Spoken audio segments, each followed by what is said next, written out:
మార్నింగే మనకి స్ట్రెంగ్త్ ఇంకా ఎనర్జీ ఇచ్చే రాగి మాల్ట్ ఎలా ప్రిపేర్ చేసుకోవాలో చూద్దాం. నేనైతే ఇక్కడ స్ప్రౌటెడ్ రాగి ఫ్లోర్ తీసుకున్నానండి. కొంచెం మొలకలు ఉంటుండగా ఆ ఫ్లోర్ పిండి అయితే తయారు చేస్తారనమాట స్ప్రౌటెడ్వి. అదైతే నేను ఒక 2½ స్పూన్స్ తీసుకున్నాను.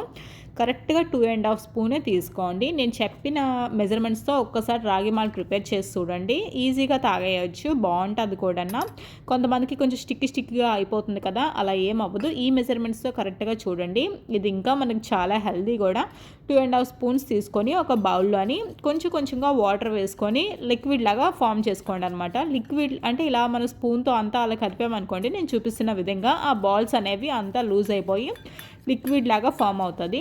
ఇలా ఎందుకు చేసుకోవాలంటే, మనం డైరెక్ట్గా ఒకవేళ పొడి వేసేసామనుకోండి, రాగి పొడి మనం బాయిల్ చేసినప్పుడు అది ఉండలుగా కట్టేస్తుంది అనమాట. కరెక్ట్గా బాయిల్ అవ్వదు. ఇక్కడే చూస్తున్నారు కదా, మనకి కొంచెం ఉండలు కనిపిస్తుంటుంది. అందుకే మనం బాగా కొంచెం వాటర్ వేసుకొని కొంచెం పల్చగానే ఇలా చేసుకోవాలి. వాటరీగానే చేసుకోండి, కొంచెం పల్చగా చేసుకోండి, మరి అంత ఎక్కువగా కాదు.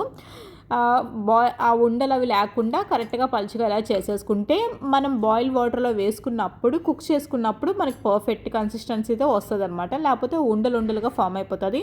ఇంకా ప్రాసెస్లోకి వెళ్ళిపోదాం. స్టవ్ మీద ప్యాన్ పెట్టి ప్యాన్లో 1 గ్లాస్ ఆఫ్ వాటర్ వేసుకోవాలి. 1 గ్లాసే 2½ స్పూన్ రాగి పౌడర్కి 1 గ్లాస్ వాటర్ వేసుకోండి. ఇదేంటంటే బాగా మరగాలన్నమాట. ఇంకోటి కెరులుతుంది కదా, ఇలా కెరలాలి. కెరిలిన ఆ టైంలోనే కరెక్ట్గా మీరు ఆ రాగి లిక్విడ్ అయితే వేసుకోవాలి. మనం దాంట్లో వేసిన తర్వాత ఇంకా కదుపుతూనే ఉండాలండి.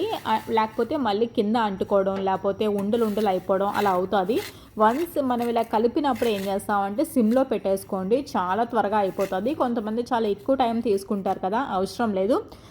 వేసిన తర్వాత ఒక 5 మినిట్స్ కంటిన్యూస్గా కలుపుతూనే ఉండండి. అంటే కొంచెం నేనైతే స్ప్రౌటెడ్ వేసాను కాబట్టి రాగి ఫ్లోర్ కొంచెం నాకు టైం పడుతుంది. నార్మల్ రాగి ఫ్లోర్ అంటే త్వరగానే అయిపోతుందండి, ఇలా వేయగానే అయిపోతుంది. రాగి ఉదయాన్నే కొంచెం తాగితే అంబల్లాగా చాలా మంచిదండి. దాన్ని రాగి మాల్ట్ అంటారు కదా. మజ్జిగలో అయినా మీరు కలుపుకోవచ్చు, నార్మల్గానే తాగొచ్చు. కొంచెం బెల్లం వేసుకొని కొంతమంది తాగుతారు, లేదా మజ్జిగలో సాల్ట్ వేసుకొని మజ్జిగ దీంట్లో వేసుకొని 2 కలిపి తాగుతుంటారు కదా. ఎలా అయినా పర్వాలేదు, నేనైతే నార్మల్గానే తాగేస్తాను. చాలా మంచిది హెల్త్కి. మీరు కూడా అలాగే ట్రై చేయండి ఒకసారి. రోజు ఇడ్లీ, దోశ, ఉప్మా ఇవే కదా తింటూ ఉంటాం రెగ్యులర్గా. అవి కాకుండా అప్పుడప్పుడు ఇది కూడా తాగుతూ ఉంటే మనకు కూడా హెల్త్ బెనిఫిట్స్ బాగుంటాయి కదండి. అందుకనమాట నేను చెప్తున్నాను. చాలా మంచిది కూడా, హెల్తీ కూడా. సో ట్రై చేయండి, మర్చిపోకండి. అది కుక్ అయిందని మనం ఎప్పుడు చెప్పగలమంటే, ఆ పొంగినప్పుడు వైట్గా వస్తుంది చూసారా, ఇంకా అది వచ్చిందంటే ఇంకా కన్ఫర్మ్ అయిపోయినట్టే. కొంచెం సాఫ్ట్గా అనిపిస్తుంది మనకి. సో అప్పుడు ఇంకా స్టవ్ ఆఫ్ చేసేసుకొని ఇంకా సర్వ్ చేసేసుకోవచ్చు. ఈ వీడియో నచ్చినట్టయితే లైక్ చేయండి, షేర్ చేయండి, సబ్స్క్రైబ్ చేయడం మర్చిపోకండి. Thank you. Be healthy.